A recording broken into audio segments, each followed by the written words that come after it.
Bonjour à toi, aujourd'hui je vais te montrer comment arrondir à la centaine près en utilisant la stratégie de regarder le chiffre qui est à droite de la centaine.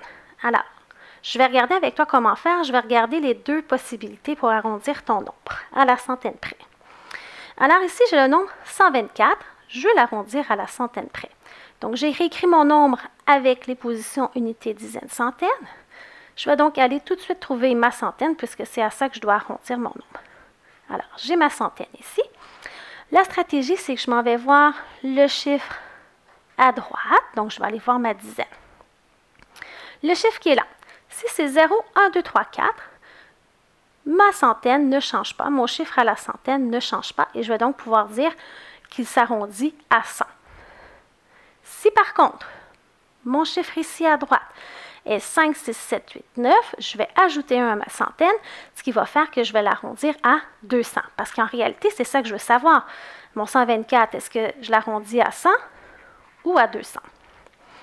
Donc, je prends ma centaine, je m'en vais voir à droite, j'ai 2.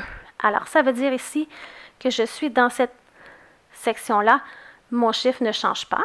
Donc, ma centaine reste à 1 et je vais remplacer tous les autres chiffres de mon nombre par 0. Donc, 124 arrondi à la centaine près et donc à 100. Ce n'est pas à 200. Je vais faire un autre exemple pour t'aider à comprendre. Alors, j'ai le nombre 173. Même chose, on me demande d'arrondir à la centaine près. Je trouve ma centaine dans mon nombre, c'est ici. Je m'en vais voir le chiffre à droite. J'ai 7. Alors, selon mes informations, ici, on me dit 5, 6, 7, 8, 9. Donc, je dois ajouter 1 à ma centaine. Donc, si j'ai une centaine, j'ajoute 1, je sais que ça fait 2. En réalité, ce que je veux savoir, c'est que mon 173, est-ce qu'il est, je vais l'arrondir à 100 ou à 200?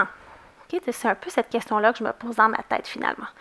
Alors, comme je disais, je vais devoir ajouter 1 à ma centaine puisque j'ai 7 ici à mon chiffre à droite. Donc, je vais mettre 2 aux centaines et je remplace tous les autres chiffres du nombre par 0.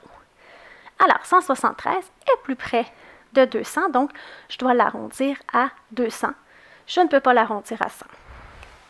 Alors, c'est en pratiquant, en te rappelant ces informations-là que ça devrait t'aider pour arrondir les nombres à la centaine.